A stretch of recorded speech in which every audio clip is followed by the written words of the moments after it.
evening, I think. Evening. I think so, anyway. All right, where are you at? I'm working on it. All right. I'm actually at home, but that's beside the point. Thanks for asking. All right, let's see. Let's put you and I both on. Yeah, because I can't be the only ugly face on this Wow, look screen. at that. We're both here. Oh, amazing, ain't bad. it? I had a couple of technical glitches when we came on there. I got to work this. I got to get this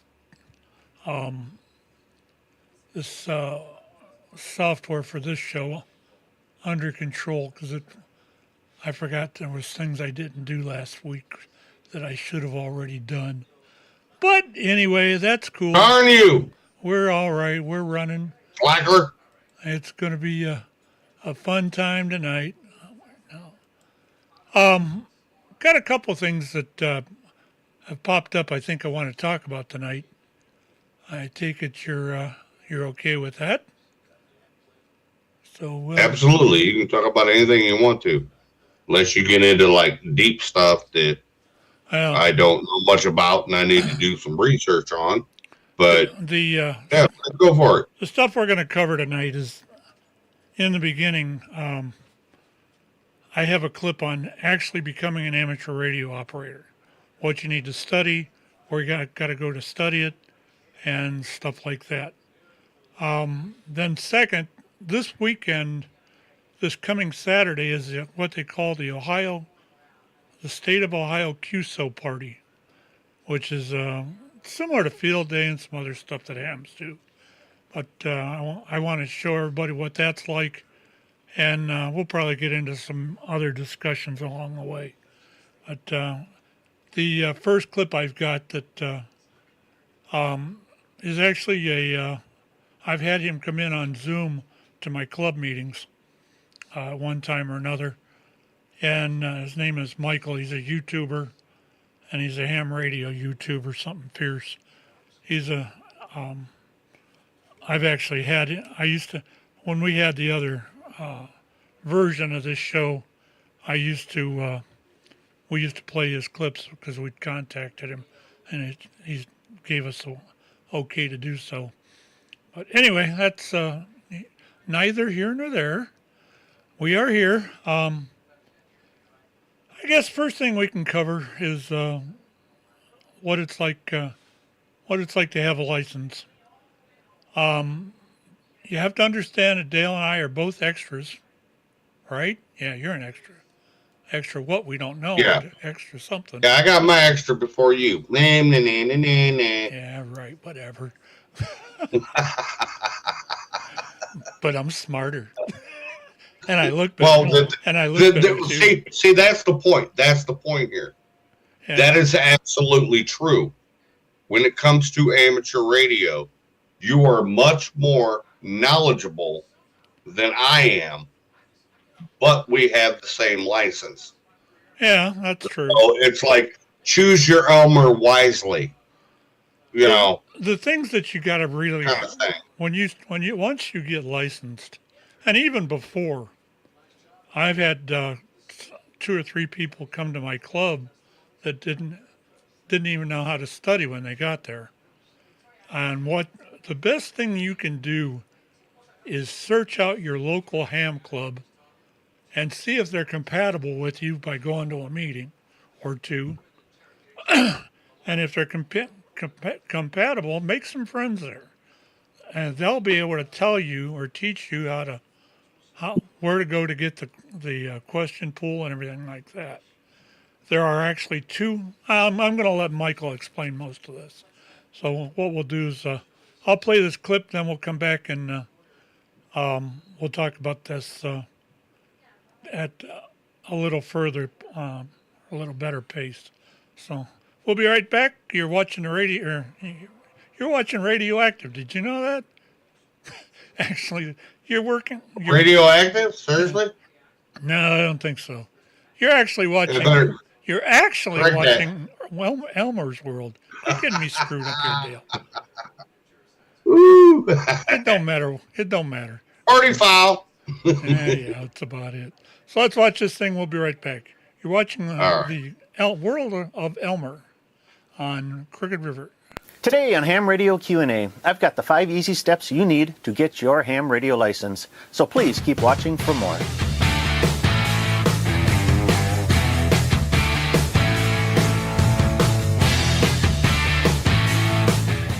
Hi, I'm Michael, KB9VBR, your host for Ham Radio Q&A. I'm on a mission to inspire and educate the amateur radio community. So if this is your first time watching, be sure to hit that subscribe button. Well, my videos are enjoyed by both amateur radio operators and prospective hams alike. So much so that I repeatedly get similar inquiries and questions on how to get your ham radio license. So today we're going to go all the way back to square one, and I'll outline the 5 easy steps to take so that you too can get your amateur radio license. But first, are you already licensed? Well, don't stop watching. I'd love to hear your experiences on how you got your license, so please leave them in the comments below. But next, let's break the process down into 5 easy steps. Step 1. What do you need to know to get your license? Well, getting your license is not an overly difficult task, although it will take a little bit of work and effort.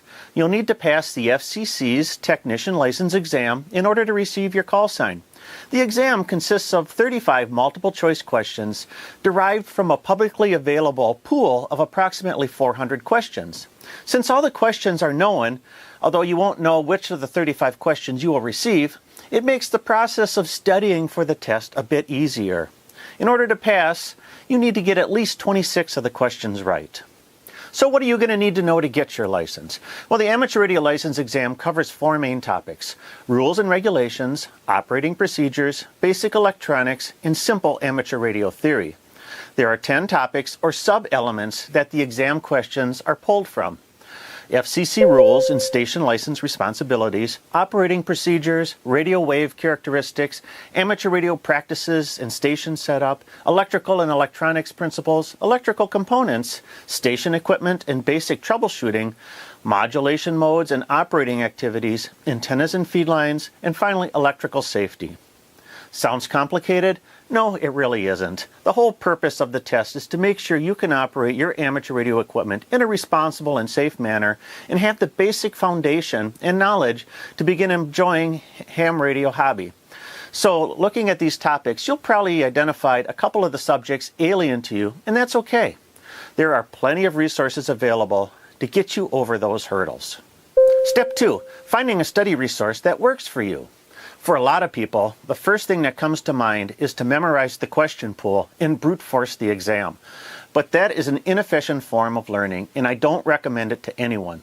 Fortunately, there are many forms of study aids available, such as books by the ARRL and Gordon West. I like books as a paper copy in front of me works well for reference. But books may not be for everyone, so there are plenty of online tools to teach the exam. First off, the free video series by Dave Kassler breaks down the exam material in a systematic fashion quite well.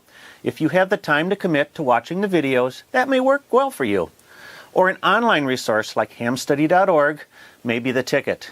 Many local clubs also offer free classes and study sessions. Getting connected with a club is a great idea, as you may be able to link up with a more experienced ham that will guide you through the learning process. I hope you can find a method that works for you and your particular learning style. Step 3, commit to it by setting a date. It's human nature to put things off unless there is a deadline. So create a deadline for yourself. Find a local exam session and mark the calendar. Give yourself enough time to adequately study, but not so far off in the future that you lose interest or take your eyes off the prize. It's reasonable to assume that you can study and get your license in 4 to 6 weeks. So find an exam session in your area and register for it. The ARRL has a list of local exam sessions on their website along with contact information. So go over there and register today. Step 4, reinforce with online resources.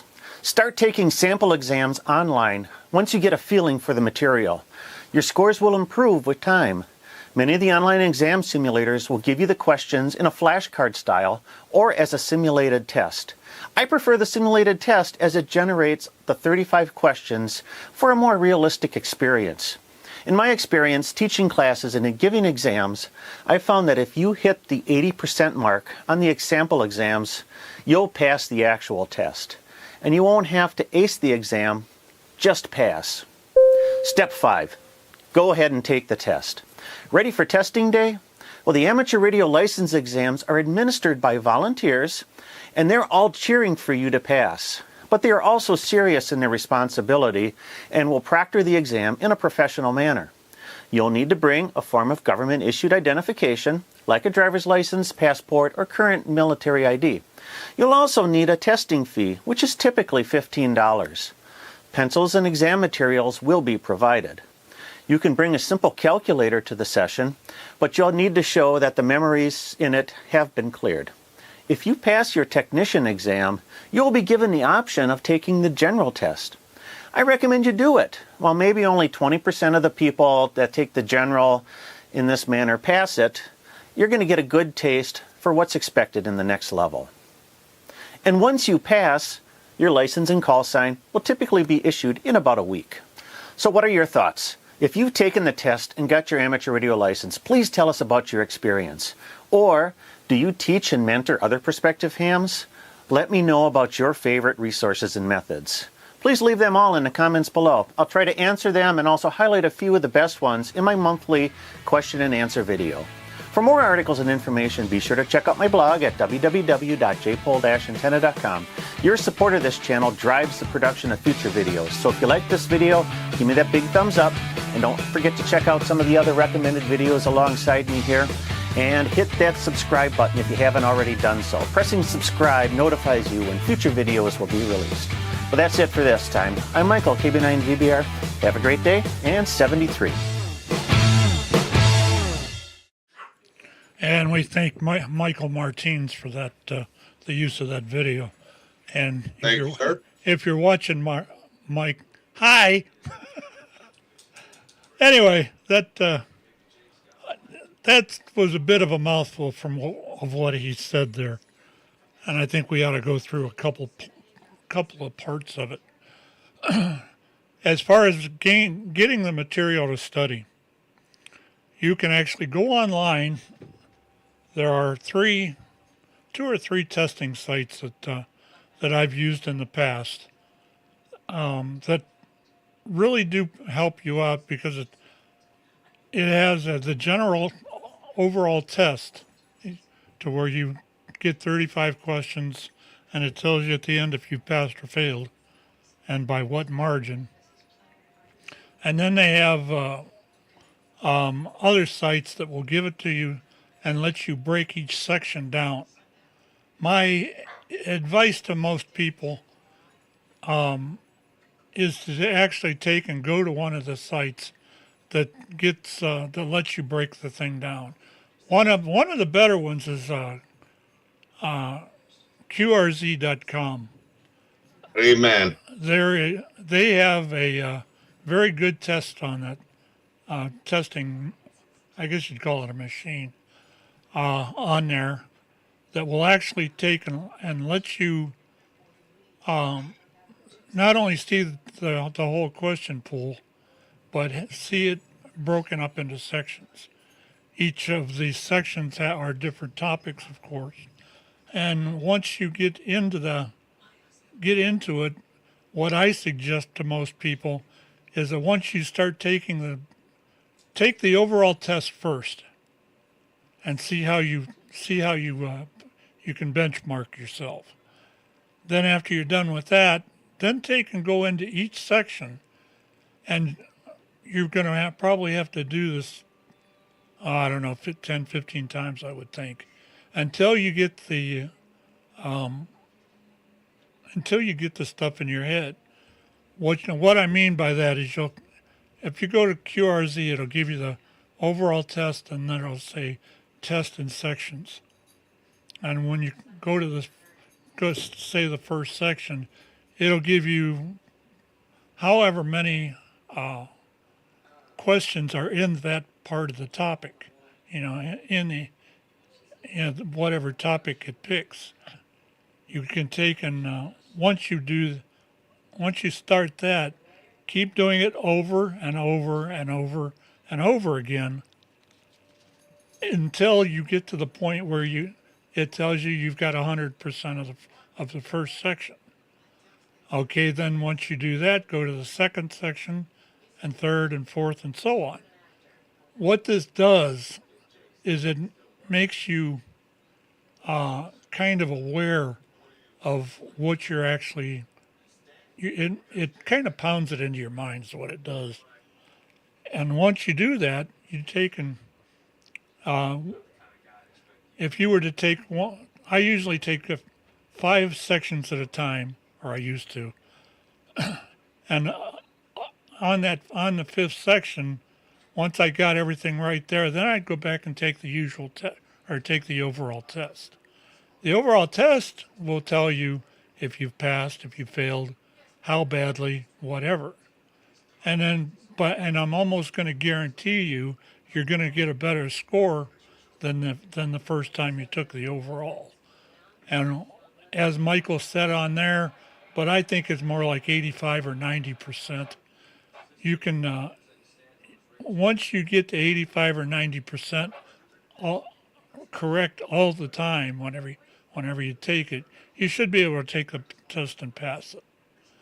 As he said in the video, these questions are 35 questions long, or these tests are 35 questions long for the technician, the general, or technician in general. And then it's 50 questions for the extra. Dale and myself are both extra class operators. Once you take and get to where you're getting 85, 90% all the time, then go ahead and schedule your test. But I would not, I would study clear up to the time I was getting ready to leave for the test, because that keeps it all fresh in your mind and it keeps everything flowing. Once you get there and you take the test and you pass it, then the VE will come over to you, volunteer examiner, for what that's worth. A VE like myself will come over to you and say, you've passed the technician, would you like to try the general? And even if you have not got a clue in the world of how to take and pass that test or that section, take it anyway, because there's a chance, oh, maybe slim, but there's a chance you might pass it. And I've had people that have studied for 2 or 3 months come into a testing session, and though I don't know if then they all of a sudden they pass the general. We've had, out of the time I've been doing the tests, which was about 2018, I think, or 2019, every time that we had the tests, they would, I've had 3 people that went from what we call 0 to hero.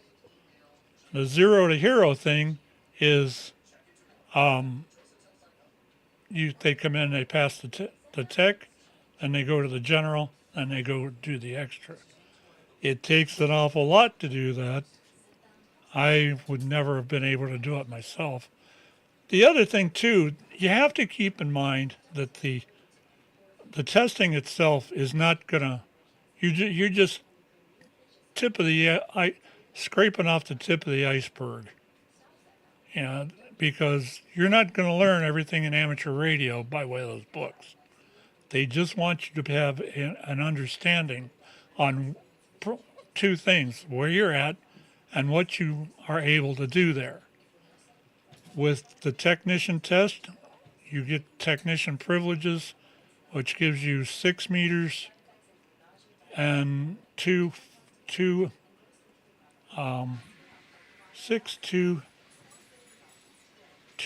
and 440, I think it is. So it gives you those bands, and it also gives you 10 meters. 10 meters at certain times of the solar cycles is great for, I've done more communicating on that band than I have all the other ones combined. And I do a lot of ham radio stuff, believe me. But what this comes down to, though, is they're just wanting you to know what you're supposed to do.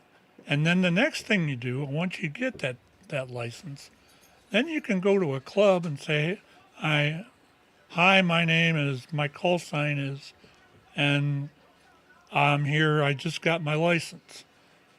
If it's a club like the one I formed here in Ohio, we're actually in the Akron area.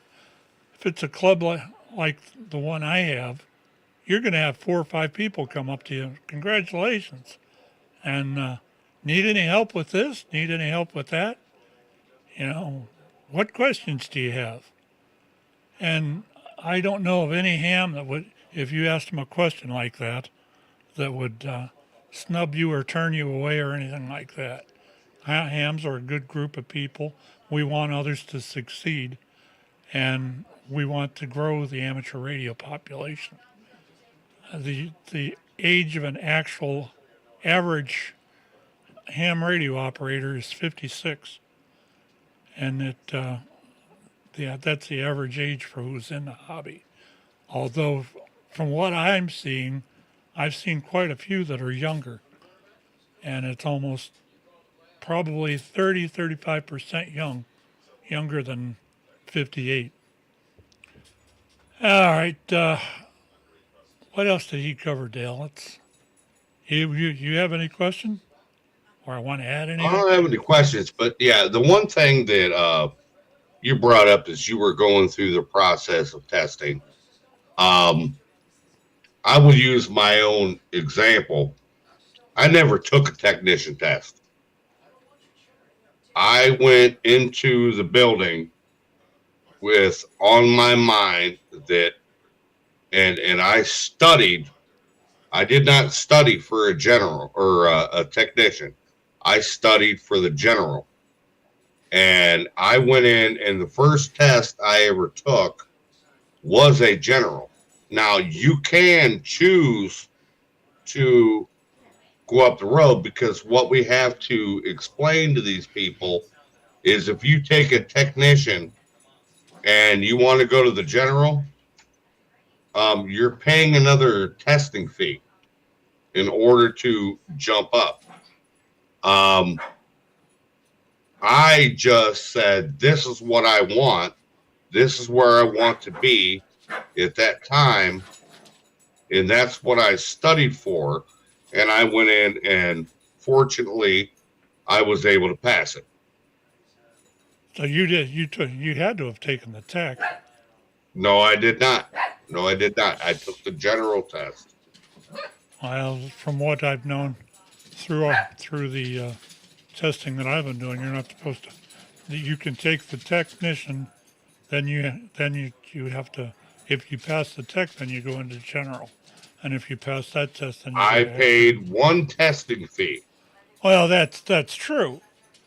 You have to take into consideration, though, things have changed since you did your licensing. Well, okay, yeah, that's okay. Right now, yeah, I get that. If you go to an ARL affiliate, ARRL affiliate, which is where I went, and take the test, it's $15. If you fail the first test, you can take it for another $15. But if on the occasion that you pass that, then you're allowed to take the general test at no extra charge. That's with the ARRL. Now, I'm pretty much into a group that is. I don't remember taking the. Maybe I did. I don't remember taking the tech test, because I walked out the door the very first day I went in with a general. Well, you probably took them both. You'd only pay one price for that. But okay, that's okay. Anyway, right. The ARRL has these. A lot of times they'll sponsor the license test. They charge you $15, about $7 of which goes to the club for expenses, and the other $7 goes back to them, or the $8 goes to the ARRL. Okay, that's all cut and dried, but there are other testing facilities out there like Laurel. That's Laurel. The VEs there that you don't charge a testing fee at all. The testing fees are free. The other thing too with both of them now is that when you renew your license or when you get your license before it can be awarded to you, you have to pay the FCC $35. And what that covers is the FCC processing fees is what it amounts to. They sometimes they'll take and the big difference between the two of them, the ARRL and the Laurel and I think W5YI is all they're all groups on their own, and those groups is what decides to charge or not for the processing. Fortunately, Laurel, which is completely 501c3, does can do their they can do theirs for free, and for me it doesn't cost us anything for the building, and it is a lot more popular saying, oh, you can do your license testing for free than it does for me to have to charge $15 for everybody that comes in the door and give them a receipt and this and that and the other thing. That's why I like some of the things that the ARRL does as far as testing, but there again, it's that process. If they wanted to compete, they'd be free like everybody else is. Now, can I ask you a question? Yeah. What? Because I was ARRL V, and of course now I am a Laurel V, which I haven't, done anything with that yet. For those out there, are the tests exactly the same? They are exactly the same. They come out of the same question pools and everything. The thing that's nice on the VEs, the liaison, like I'm actually a VE liaison because I schedule our tests. I find the room and everything for it to be in, and then I handle all the paperwork. Then when you come in to take the test, I have to do this expeditiously. We usually give our tests on Saturday, and by Monday morning, it's all turned into the FCC. So you don't wait as long as I've heard recently that it's about a 6-7 day wait, but that's only because it takes the FCC to process it that long. You can actually, theoretically, you can have your license in 2 days, because if you say you took the test on Monday, by Tuesday, all the mail and everything is running. The FCC gets the forms. They process the thing and send out the notification of where to go and who to pay, and then they come back in and they give you the license. And the license, compared to what it used to be when I got into ham radio, it's amazing.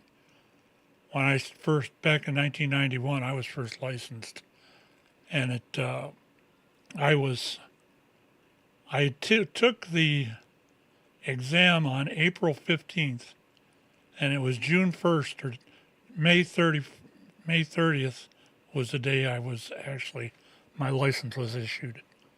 But there again, they didn't have the computers or anything like that to process it any quicker, and people started raising Cain about it. Then they made the licenses actually free, and it's all went from there. This hobby is one that will give you a great deal of joy. I love doing stuff like this. I love being able to, if I'm needed by for some sort of event, when they need extra communicators, I'm there. There's a whole slew of stuff that you can do. There's so many facets of amateur radio that even the first license will give you. If you're licensed, if you're first licensed, it gives you a little bit of space on quite a few bands. Let's put it that way, because you got 440, 220, 2, 6, and 10. 6 and 10, if the bands are open, they will give you, you can actually talk skip on it. 10 meters is a little bit above 11, so that, when you're on 11 meters, you can talk skip there, but it's a lot easier, and you get a ton of room for all the other bands that you're licensed for. Once you pass and get into the general, then it gives you about half of what is available to an extra. And by the time you get to the extra, there ain't nothing you can't do. Interesting stuff, though. For the amount of what time it takes. When I first studied for mine, I studied for 6 weeks, and I did it on a dare. A friend of mine told me he was taking his test, and they were going to go into this thing called Ham Radio.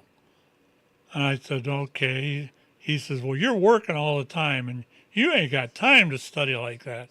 I know you. You'll never get your license. That's kind of throwing down the gauntlet. And I said, okay. And I think it was February 15th, I started studying, and I studied for just about 6 weeks. And then the 18th of, or the 15th of April came up, and I took the test. And I passed it. Then I wasn't really, when I got into the radio, I wasn't really that anxious to get into the skip or the DX talking. It was all right, but when I was on a CB radio, I had just as much. I could talk all over the world because of the way the band is and stuff like that. And some of it, I was down in Florida for 2 weeks. The friend I was talking to back up here, which you know him, Dale. It's N8NYE. This was before we all both got licensed. He takes and he says, when you get down into Jacksonville, give me a call. And he says, let's see if we can make this. So I got into Jacksonville and I started listening where we were supposed to be, and I could hear him. And I called him back and he heard me. I talked to him from Jacksonville clear into Orlando that afternoon. And just back and forth, just about like you and I are talking. It was that strong. And then I talked to him all the way back from Orlando. 6 miles into Georgia is where I lost him. And that was only because the conditions changed because it was getting dark. So that part of the radio is all right. But right now, I can turn around, key up the radio, and talk to South Africa, which I've done actually. I can talk to the space station, which I've done. We'll cover some of that when, as we get the series going here. We'll cover basically probably 2 topics a day, or two topics in a podcast.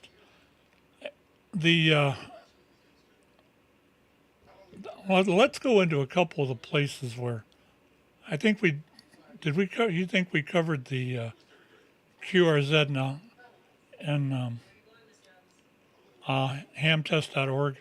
You think we covered that well enough? And if not, add your 2 cents. I haven't really talked about them. I'm trying to remember which one I used.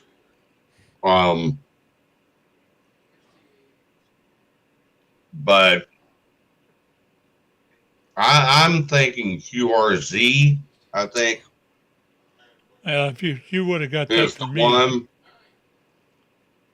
I was probably the one who recommended that to you. And what it was is like Pat said, it gives you the whole question pool. It breaks it down by subject, and you go through there and you try to get 100%. And as you get 100%, and then every once in a while, okay, let's take a test, and you see where you fall in. And then you keep going through that process, because what happens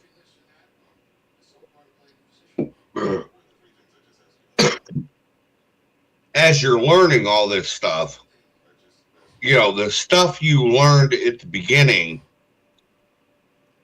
kind of tends to fall out of your mind.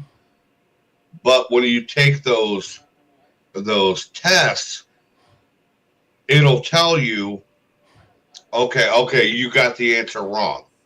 But this is what the correct answer is.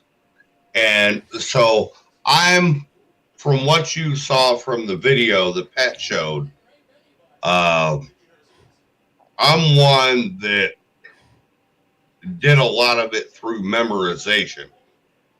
And that's okay. Which is okay, but not necessary. It depends upon what you want to do with your ham radio license.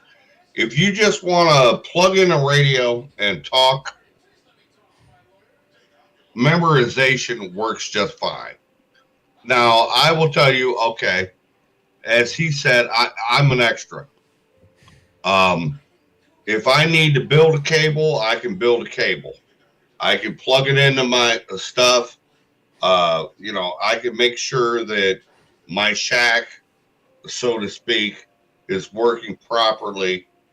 But you know what? I'm not going to be the guy that's going to take a radio apart and fix it or do anything like that.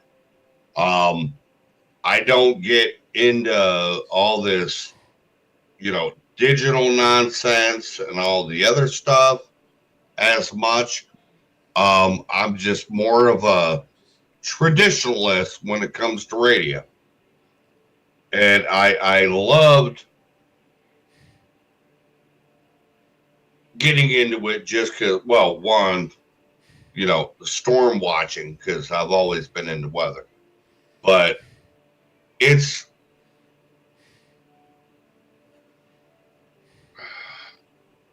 don't know. I lost my words. That's all right. We know, got the drift. I guess the thing that I can say at this point is, if you're getting, there's 1,000,001 things you can do while you're in here on a radio. You've got public service events you can do if you're public oriented.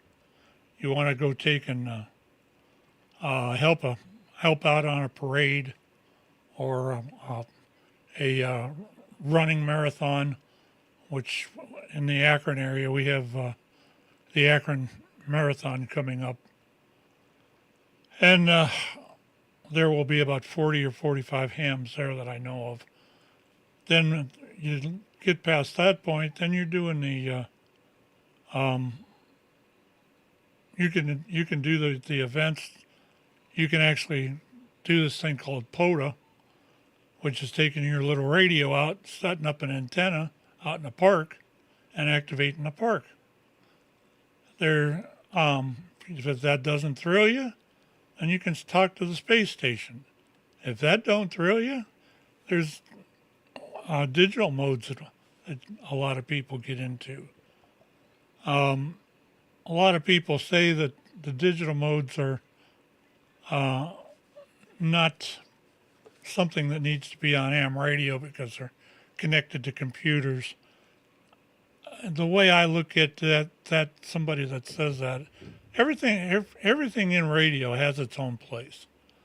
If the power goes out and you have a major disaster come through your town, then you may be the only link to the outside world. Excuse me. Absolutely. And when, if that happens, your training, whatever training you do is going to come in handy. We have a bunch of, we have amateur radio emergency services, which is ARIES. They do a lot of the, there's a major disaster that comes up, they're going to be the ones that go through and help you. They'll be the ones coming to knock on your door to see if you're all right and check to make sure there's nobody laying in a building somewhere, some stuff like that. That's all. And we're also connected somewhat with Homeland Security through that. Of course, getting into that too, your amateur radio helps out a lot, but it's not the only thing you need there. You have to go through the, I'm trying to think what the heck they called them. There's a couple of sections of rules that you have to have one of the EMA people do. They usually give classes like that. And you go check out the class by way of the books and stuff like that.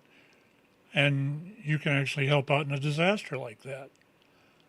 The main thing that amateur radio does, and it's pretty much why they call it the amateur radio service, is because if we perform a service for the government, we perform a service, the service of communication to the government. You can't be any more plain than that. We are the first line and we are the last line. The first line of defense is, if you would probably start out in most cases as something weather-wise or skywarn-wise. Then you go from there, you go to the last line of defense when all the buildings are tore up and power's down and your cell phone don't work. I didn't mean to emphasize that so much, but when your cell phone don't work, please emphasize that again, because when I hate that. When your cell phone don't work, we're the last line of defense. Well, I can take right now, if something major happened in this town, I could go out, hook a battery up, like I got right here. Let me see if you can see this.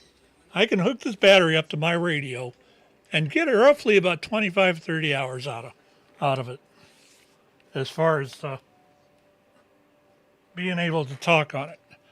That's a deep cell ion battery, and it'll power a radio for about roughly a day.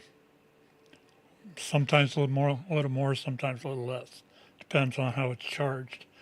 But if something happens, there's this one saying that everybody uses, or a lot of people I know use, and that's you can have a radio that puts out 100 watts and a wire, and you'll never be unsafe. 100 watts and a wire, and you can talk the world. And that's pretty much the way I look at that too. All right, I think we've about beat that to death, right? For the most part. Any other questions that you think might? If you have any questions as far as anything we've discussed, please. Yeah, please throw in your questions. Yeah, because you know what, it's usually the questions you might want to ask or things you might want to bring up, they tend to, after the show's over and it's too late, they pop in your head. So it's people ask questions. That's what we're here for. Exactly. That's what we're doing. And if you'd like to take and get a hold of one of us to ask a question or what have you, you can get a hold of me at office at crookedriverradio.com. That's office, OFFICE, the @ crookedriverradio.com. I'll be happy to answer anything I get. It may take me a couple hours to get to you, but I check my email on a regular basis. You got a call sign or an email address you want to give, Dale? Chef Dale DBCF at yahoo.com. That'll work, and you can get all. And yeah, I mean, I work, so if you hit me at such time, it might take me until I get home from work, or maybe I'm out on a smoke break or whatnot. But and if I get back with you. If you have any other questions, if you can't get me through the station, you can also write N8OQP at CRARC ham, HAM.org. That's our website. It's CRARC ham. And I got to turn something down in the background here. Give me a second. I'll tell you what. I'm gonna show you what it's like to actually talk on a radio here. Hang on. N8OQP, in and out.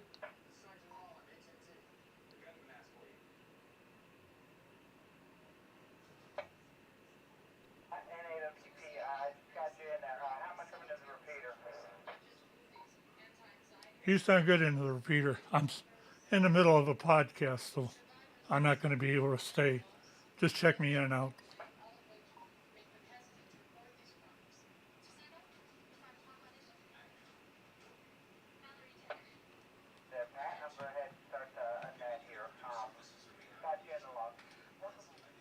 All right, sorry about the delay there.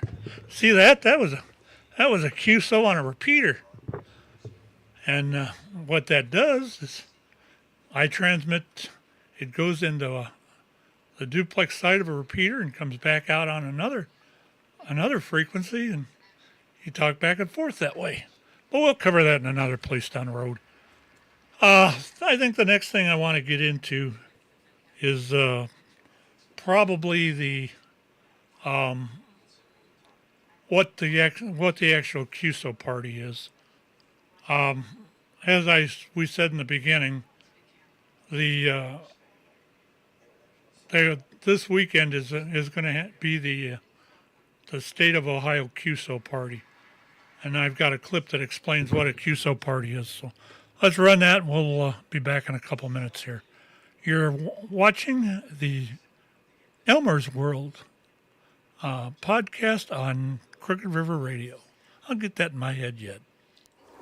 Hey y'all, Tom, ND3N, just like it says on the hat. And thanks for dropping in for a Ham Shack chat. This time around, we're going to be talking about QSO parties, especially those in the U.S. states and Canadian provinces. All of them. So, why should you consider doing any of these QSO parties? First, they are short, usually taking 12 hours or less. They're very easy to do, having a short and easy exchange. They're fantastic operating activities, whether you're an individual or doing them with a group or a club. By the way, if you want to do them as a club activity, I can guarantee that if you approach your club leadership and offer to coordinate that, they'll be absolutely thrilled to help you get the word out and make the operation a success. This is especially true for supporting your home state's QSO party. If you're a paper collector, these are great ways to fill out any missing spaces on your Worked All States award. People also collect individual counties, and as most state QSO parties, well, all of them, have a majority of their counties represented, it's a great way to collect those as well. The first thing that you need to know about these QSO parties is that they are all different. That's completely different. Obviously, they're held on different dates and times, and most of them will include SSB and CW modes. Many of them also will include digital modes such as PSK, FT8, FT4, RTTY. Most of them will operate from the 80 through the 10 meter bands, but some of them include 160 meters. On the other end, 60 meters, and some of them even go up into the VHF and UHF bands. Some of them have different entry categories and different exchanges, but they all have points and multipliers, and these are all calculated differently. My calculations indicate most QSO party organizers have a website where you can find the full rules for that particular contest, and this is great if you know the contest that you want to work.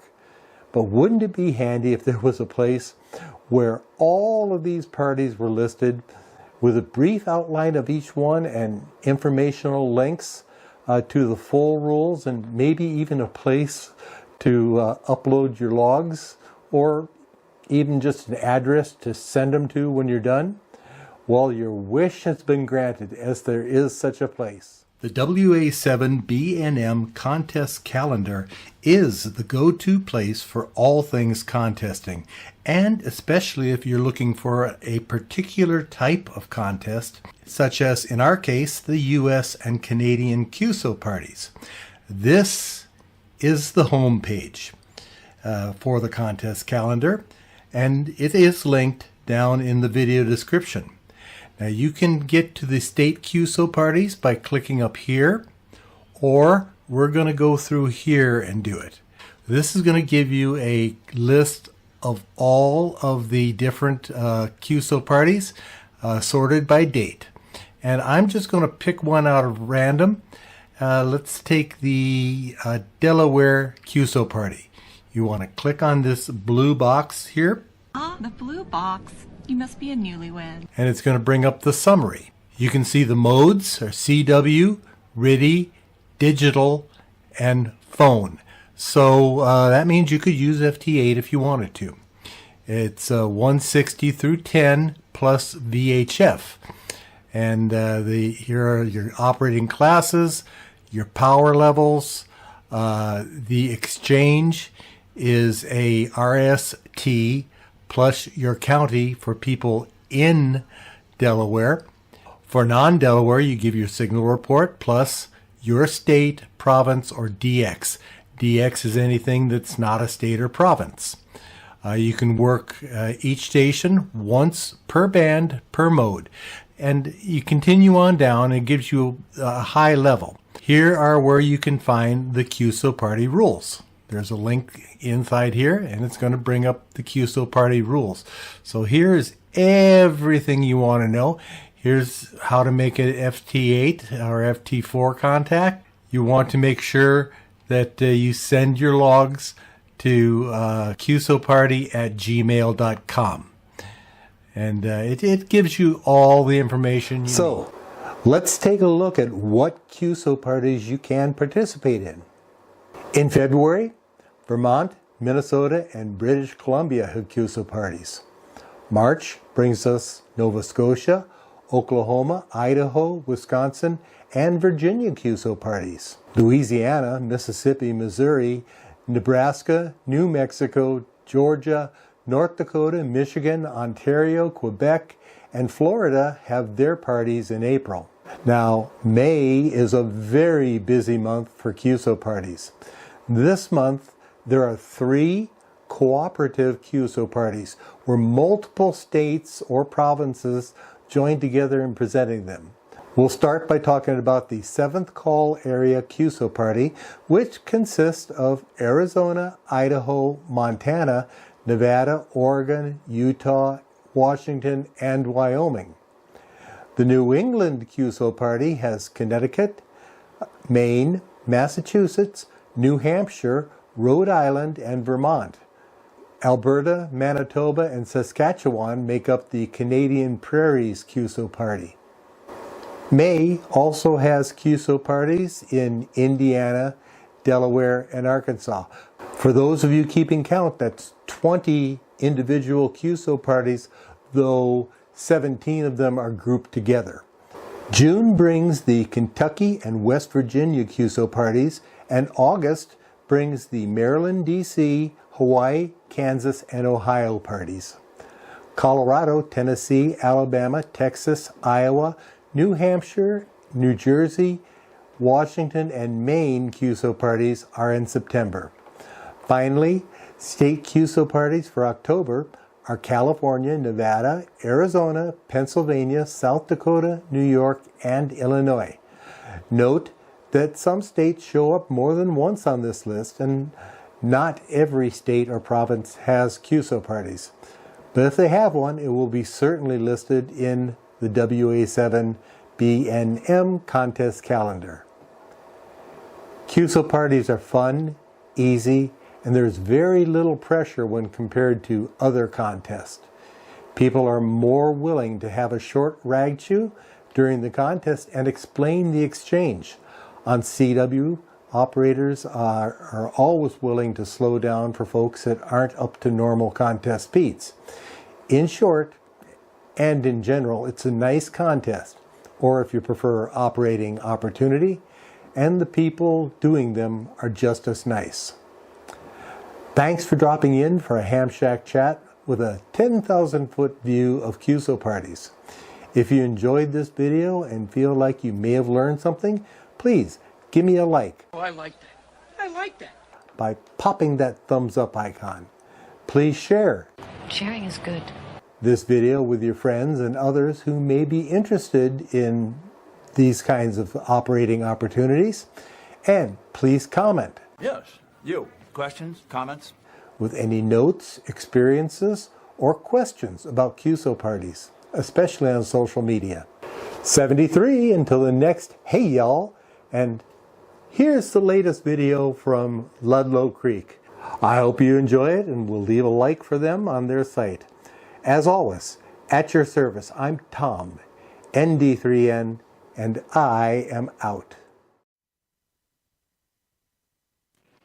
All right, we're back. Get any kind of understanding of that now? What understanding of joining a contest? Yeah.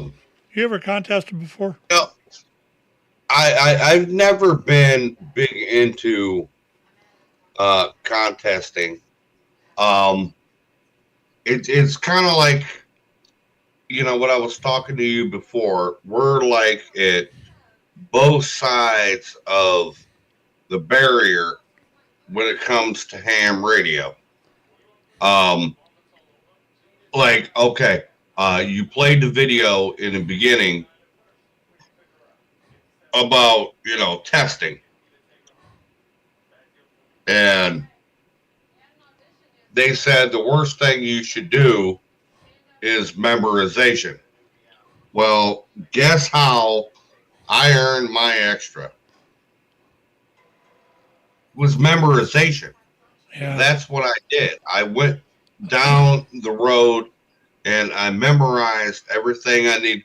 And then I learned a little trick with the math, and I got through all that, but it was memorization. I'm more into, you know, talking to folk than all of a lot of extra things that go on. Now, maybe, you know, through the process of, you know, this show, you can change my mind. But, yeah, you know, that's where I'm at. Yeah, there's certain things you got to look at once you get your license and that. First of all, let me thank ND3N for the use of this clip. It is appreciated. The things you got to look at once you get to the point where, if you weren't a ham, you wouldn't have any. Would you have had the experience with putting up antennas or absolutely not. Or turning on a rig and knowing how it's supposed to operate. And there's millions of things that I can't really go into here. But the thing about ham radio is that if it didn't exist, I would have never found this. I would have never found the gumption to do it. I was playing around with the CB. That was pretty much. You know what? I call ham radio.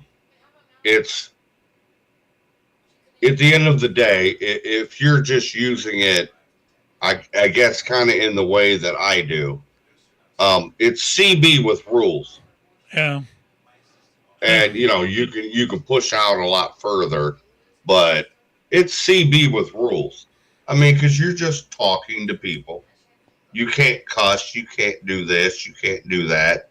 You can't break the FCC rules.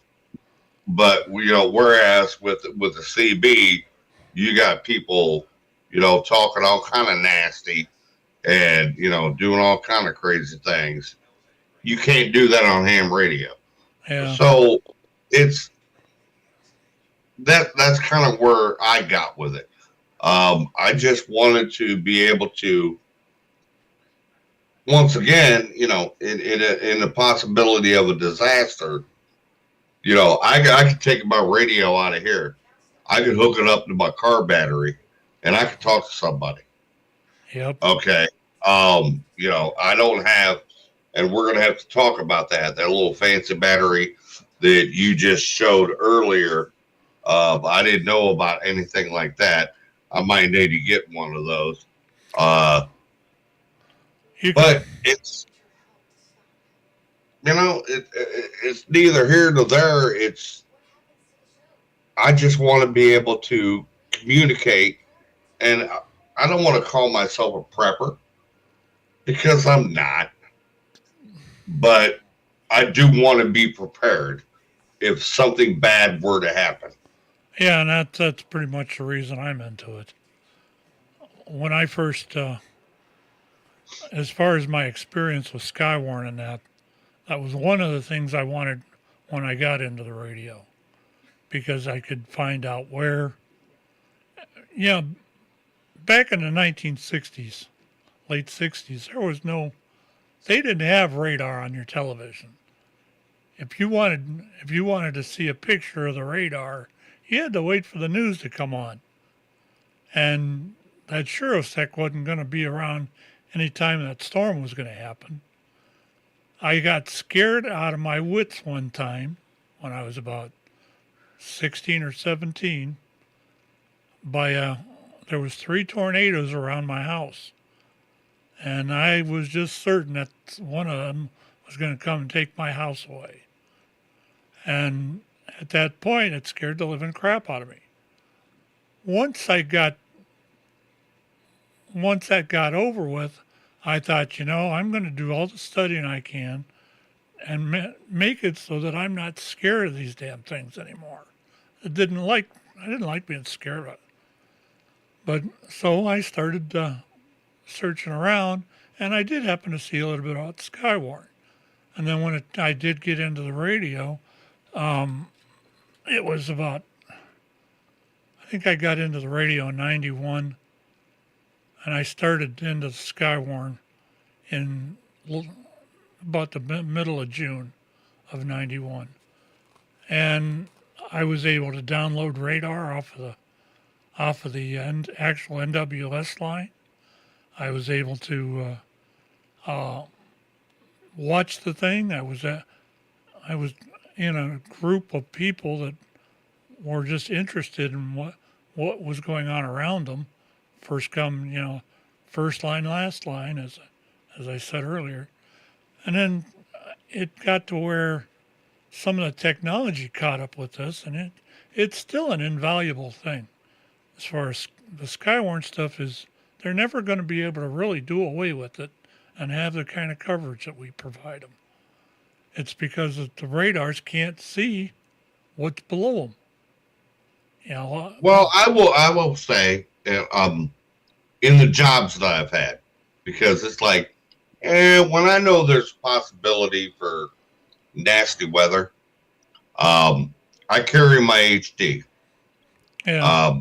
I generally try to, if I know weather could go ill, I keep it with me. That way, if I need to go out to the truck and grab it, I can. And, sometimes I get into a conversation with people and, because they're like, what's that?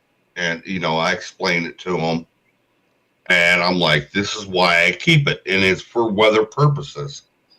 Like right now, where I'm working, that is where a lot of the stuff has been rolling up through there like a mofo. I've been lucky since I've been working there, but, the situation can be different one day. I explained to them, how it works, and they're like, oh. I'm like, yeah, I mean, if a tornado is going to come, I said, I'm a ham radio operator. So what you don't understand is you have Doppler radar. Okay, anything under, I think it's approximately 500 feet. Yeah, it The depends Doppler on the can't read. I said, where do you think the tornado is? It's under 500 feet. So they're getting their information from people that are passing the information on to them. And I said, that's why I carry this. Like, if you've ever watched TV and you see that a warning has been extended, well, I knew it 5 minutes before you did. Yeah. That's the one thing that's nice. That's what I was trying to kind of teach them. I'm getting more up-to-date information. That's the thing that I've really enjoyed about being in the position I'm in.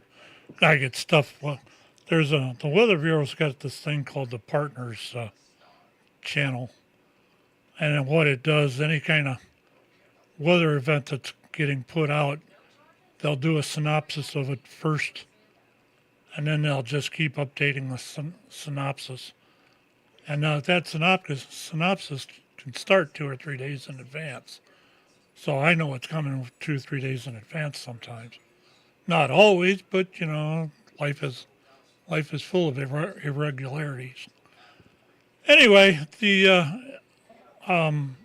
getting back to the QSO thing, if you're into that stuff, it's nice you can make contacts all over the world on it. And we sometime down in the road here, I want to go into a little bit of the park activations and stuff that is available to do, and we'll probably do some other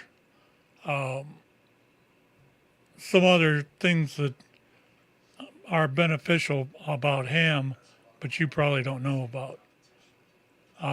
We have these little Doppler units. We can, if somebody is trying to find a signal or figure out who's doing what,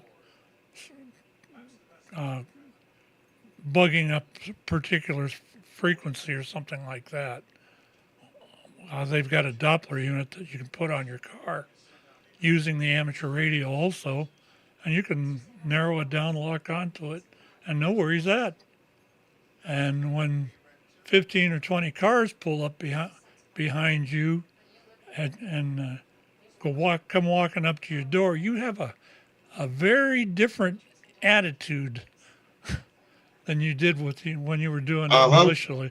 Because guess what? It's time to eat. It's just usually in a restaurant. Yep. It's time to eat. Let's go eat. Oh yeah, I know. Y'all done found me. It's time to eat. Let's go eat. We used to have a ham by the name of Dave Filing, and he was, most of the time we did this thing called fox hunting, which was basically what I just described. You'd lock onto a signal and go find them. Well, whenever Dave was the host, or whenever he was actually the rabbit, you'd go in, or the fox, you'd take and if he was a host, all you had to do is find out what direction he was and where the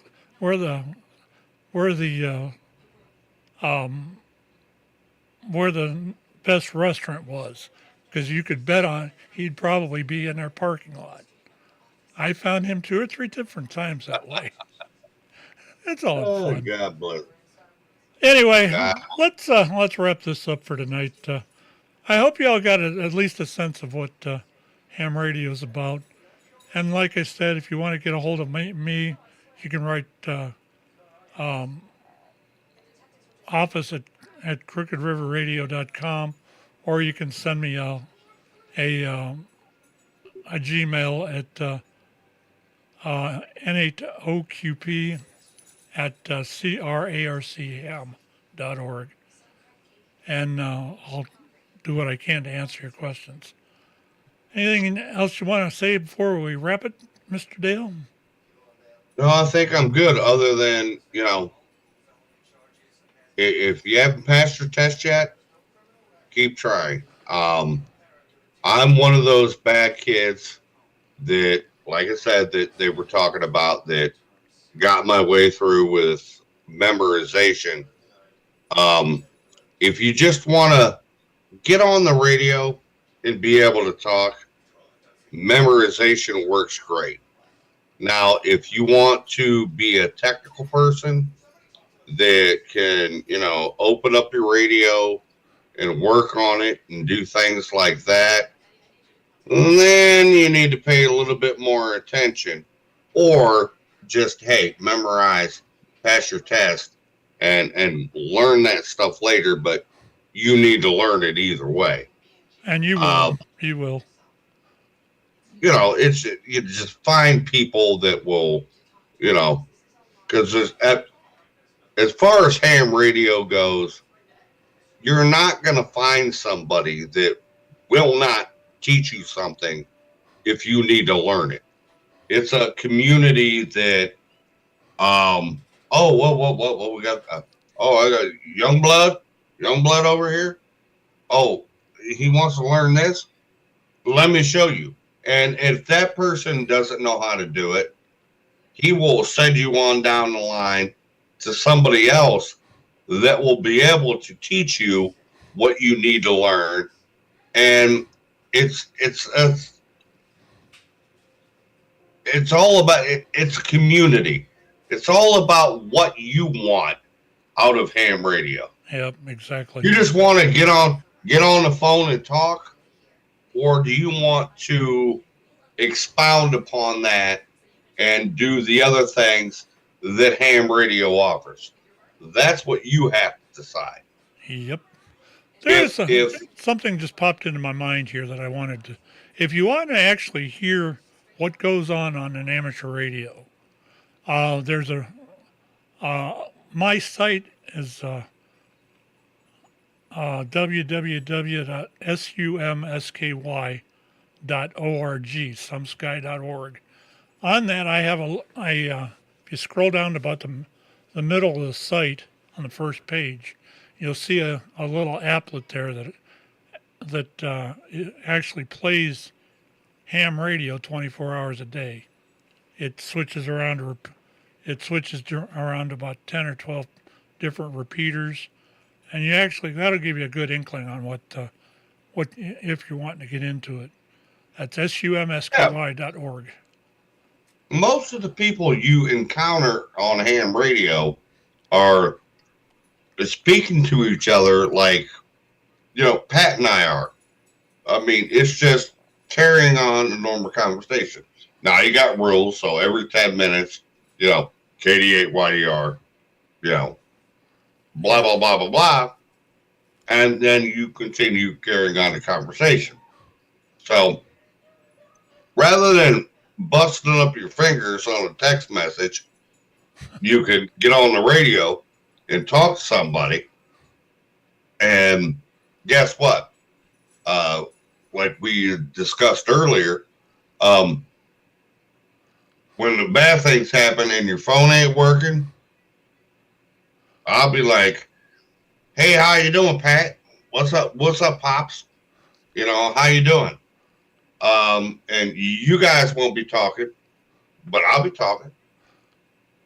Did you ever see? And I need to know something. One of us can figure out how to answer that question. Did you ever see the video from that Jay Leno did before he left the Tonight Show? As far No, as I wasn't a fan of Jay Leno. He did a little contest between two finger texters, two people with cell phones, and two guys were there to send and receive CW. The CW. Oh no! You know what? No, CW you showed me that video before. The CW wiped their butt. You know, they lit them up. They lit them up just terrifically. I'll try to remember to bring, or we'll see if we can put that. Yeah, I remember that because you showed me that one night. Maybe we'll go into that next time we're on. Quick scheduling thing here, and then we'll go ahead and wrap it up.